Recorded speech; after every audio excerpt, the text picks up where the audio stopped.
Hey guys, welcome back to Deepak's Daily Reading, and today we're going to be talking about Mindset by Dr. Carol Dweck, the updated edition. So this is a book recommended by Angela Duckworth in Grit, and there was a couple of things that were startling to me that made me feel that it would be worth reading. So I think much like Grit, the premise is going to be pretty repetitious. Fixed mindset versus growth mindset.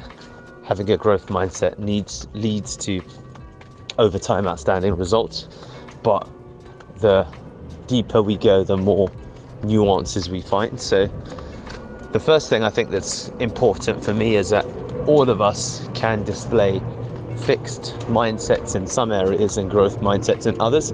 So if I think about areas that I display, for example, a fixed mindset, I will say deep organization isn't my forte, and by saying something like that, I place a cap on my ability, but also it's because I'm comfortable with not being an effective organizer. And Carol Dweck says that the reason we do this is because it protects us from that sense of failure.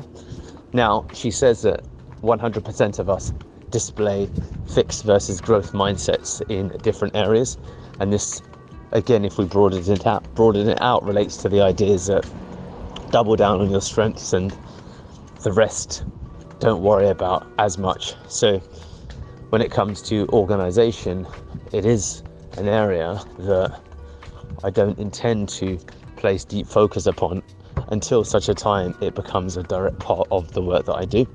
Of course, there's always benefits to improving absolutely everything in your life, and I might to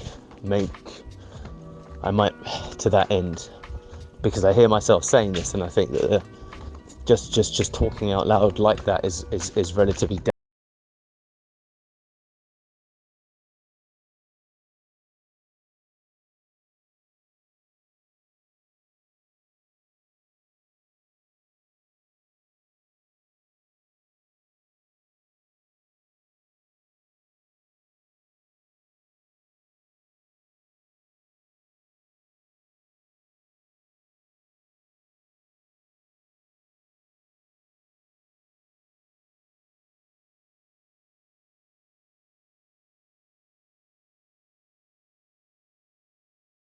examples of Nobel laureates who have displayed fixed mindsets, and another famous tennis player who was ranked number one for several years was John McEnroe, who admitted he had a fixed mindset and it limited his career, but blamed things around him, and this was the man who was number one in the world for tennis. So natural talent in some areas can be, of course, prodigious, but the principle is that imagine what's possible if you choose to lean into growth, and especially where that growth will impact positively everything that you do. So that's the really important part here. And the thing that sometimes protects some of us, or prevents rather, because we think it protects, is this. And now it relates to that idea that Angela Duckworth talks about, a fragile perfect, that people are very talented and they don't want to come up against the notion that, you know what, I'm not as talented as I thought I am because I really tried and my best wasn't good enough. And that's psychologically stressful for people to deal with who have a fixed mindset. People that have a growth mindset enjoy that, because